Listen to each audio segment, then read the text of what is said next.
নমস্কার। আজকের আলোচনাটা কিন্তু দারুণ একটা বিষয় নিয়ে, ইতিবাচক চিন্তার শক্তি।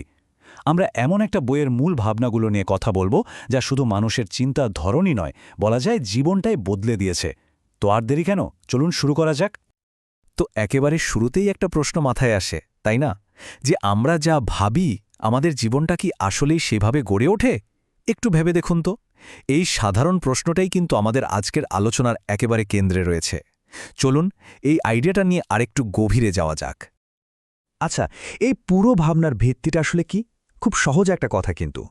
নেগেটিভ চিন্তাগুলো আমাদের ভেতর থেকে শক্তি শুষে নেয়, আর পজিটিভ চিন্তা ঠিক তার উল্টোটা করে, শক্তি ফিরিয়ে দেয়, সাথে শান্তি আর সাফল্য নিয়ে আসে। আর এটাই হলো সেই ফর্মুলা যেটা নিয়ে আমরা আজ কথা বলবো। তাহলে প্রথম কাজটা কি হবে? প্রথম কাজ হলো নিজের ভেতরে একটা শক্ত বিশ্বাস আর শক্তি তৈরি করা। কারণটা খুব পরিষ্কার, বাইরের দুনিয়াতে জেতার আগে তো নিজের মনের ভেতরে লড়াইটা জিততে হবে, তাই না? স্যামের গল্পটা দিয়েই শুরু করা যাক। ওর মনের ভেতর সারাক্ষণ একটা কথাই ঘুরত, আমি না ভালো ইংরেজি বলতে পারি না। আর এর ফল, ও সব সময় চুপচাপ ভয়ে ভয়ে থাকত। কিন্তু যেদিন থেকে ও নিজের সাথে বলা কথাটাই বদলে ফেলল, মানে নিজেকে বলতে শুরু করল, আমি ঠিক শিখে নেব, আমার কোনো ভয় নেই। কি হলো জানেন? অবিশ্বাস্য লাগলেও সত্যি, মাত্র ৬ মাসের মাথায় সেই স্যাম স্টেজে দাঁড়িয়ে ইংরেজিতে স্পিচ দিচ্ছিল। ভাবা যায়? শুধু একটা চিন্তার বদল, আর তাতেই পুরো বাস্তবতাটাই কেমন পাল্টে গেল। এই যে আমাদের নেগেটিভ অনুভূতিগুলো, মানে রাগ, হিংসা বা ধরুন দুশ্চিন্তা, এগুলোকে ঠিক ফোনের ব্যাকগ্রাউন্ড অ্যাপের সাথে তুলনা করা যায়। আমরা হয়তো টেরও পাই না যে ওগুলো চলছে, কিন্তু এগুলো ঠিকই নিঃশব্দে আমাদের মেন্টাল এনার্জি বা সহজ কথায় মনের ব্যাটারি শেষ করে দেয়। আমাদের মধ্যে অনেকেই তো ভাবি, তাই না, যে একটা ভালো চাকরি পেলেই বা অনেক টাকা হলেই বোধহয় সুখী হওয়া যায়। কিন্তু মজার ব্যাপার হলো, এই বইটা বলছে সুখ আসলে বাইরের কোনো জিনিস না, এটা পুরোপুরি মনের একটা ভেতরের ব্যাপার। যেমন ধরুন এক ধনী লোকের কথা, যার সবকিছু ছিল কিন্তু শান্তি ছিল না। অথচ তিনি যখন বাচ্চাদের সাহায্য করা বা একটা গাছ লাগানোর মতো ছোট ছোট কাজে আনন্দ পেতে শুরু করলেন, তখনই তিনি সত্যিকারের সুখের দেখা পেলেন। আচ্ছা, এবার তাহলে পরের ধাপে যাওয়া যাক। দেখা যাক এই যে ভেতরের শক্তিটা তৈরি হলো, এটা আমাদের মনের সবচেয়ে বড় দুটো শত্রু, মানে ভয় আর দুশ্চিন্তা, এগুলোকে হারাতে কিভাবে সাহায্য করে। দুশ্চিন্তাকে রকিং চেয়ার বা দোলনা চেয়ারের সাথে তুলনা করা হয়েছে, আর এটা কিন্তু দারুণ একটা উপমা। একটু ভাবুন, রকিং চেয়ারে দুললে মনে হয় যেন কত কি হচ্ছে, একটা ব্যস্ততা কাজ করে, কিন্তু আসলে কি এক চুলও এগোনো যায়? যায় না। দুশ্চিন্তাও ঠিক তাই, শুধু আপনাকে ব্যস্ত রাখে আর আজকের মুহূর্তের শান্তিটা কেড়ে নেয়, আর কিছুই দেয় না। তো প্রশ্ন হলো, এই দুশ্চিন্তার অভ্যাস থেকে বেরোনোর উপায়টা কি? এখানে খুব সহজ কিন্তু দারুণ কাজের একটা পদ্ধতির কথা বলা হয়েছে।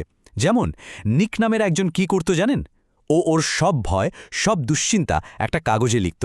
তারপর সাবধানে কাগজটা পুড়িয়ে ছাই করে দিত। এই ছোট্ট একটা কাজ কিন্তু ওকে মানসিকভাবে এতটাই হালকা করে দিত যে বলার মতো না। আসল কথা হলো ভয়গুলোকে মনের ভেতর থেকে বের করে ফেলা। আমরা কি খাচ্ছি, মানে আমাদের শরীরের খাবার নিয়ে আমরা যতটা ভাবি, আমাদের মন কি খাচ্ছে সেটা নিয়েও কিন্তু ভাবা উচিত। জুলিয়ার গল্পটাই ধরুন, ওর প্যানিক অ্যাটাকের সমস্যা ছিল। ও একটা চ্যালেঞ্জ নিল, মাত্র 10 দিনের জন্য সব ধরনের নেগেটিভ খবর আর পরচর্চা থেকে নিজেকে একদম দূরে রাখবে। আর রেজাল্ট, ওর মানসিক অবস্থায় একটা অবিশ্বাস্য বদল চলে এলো। মাঝে মাঝে শুধু ঠিক প্রশ্নটা করতে পারলেই কিন্তু পুরো খেলা ঘুরে যায়। যেমন এক তরুণীর স্বপ্ন ছিল সে একটা ক্যাফে খুলবে, কিন্তু ওর মনে একটাই ভয়, একটাই প্রশ্ন, যদি আমি ফেল করি। কিন্তু যেদিন ও প্রশ্নটাকে ঘুরিয়ে দিল, ভাবতে শুরু করলো, আচ্ছা যদি আমি সফল হয়ে যাই, সেদিন থেকেই যেন ওর ভেতরে এক অজম্য সাহস চলে এলো। আর আজকের কথা শুনবেন, ও এখন 5টা সফল ক্যাফের মালিক, শুধু একটা প্রশ্ন বদলের জন্য। তো মনটা যখন ভয় আর দুশ্চিন্তা থেকে অনেকটাই পরিষ্কার, তখন পজিটিভ চিন্তা কিভাবে আমাদের বাস্তব জীবনের সাফল্য এনে দেয়, চলুন এবার সেই দিকটা দেখা যাক। ডেভিডের গল্পটা শুনলে বোঝা যায় প্রত্যাশার শক্তি কতটা। ও ছিল একজন সেলসম্যান। যখন ও সকালে ঘুম থেকে উঠে ভাবত, ধুর, আজ কেউ কিছু কিনবে না, তখন ওর দিনটা ঠিক তেমনই যেত। কিন্তু যেদিন থেকে ও সকালে আয়নার সামনে দাঁড়িয়ে নিজেকে বলতে শুরু করল, আজকের দিনটা দারুণ যাবে, সেদিন থেকেই ওর আত্মবিশ্বাস বাড়তে শুরু করল। আর দেখতে দেখতে ও কোম্পানির টপ সেলসম্যান হয়ে গেল। এই সংখ্যাটার দিকে একবার দেখুন, 22। জানেন এটা কিসের সংখ্যা? এটা হলো সেই প্রকাশকের সংখ্যা যারা হ্যারি পটারের মতো একটা গল্পের পাণ্ডুলিপিকে সরাসরি বাতিল করে দিয়েছিল। হ্যাঁ, 22 জন।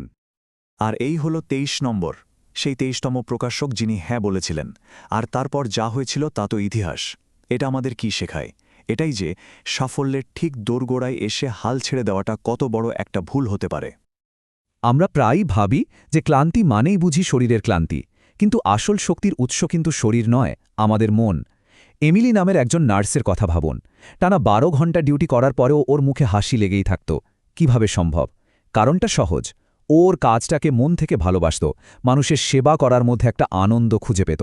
আর ওর এই পজিটিভ মানসিকতাই ছিল ওর অফুরন্ত শক্তির আসল রহস্য।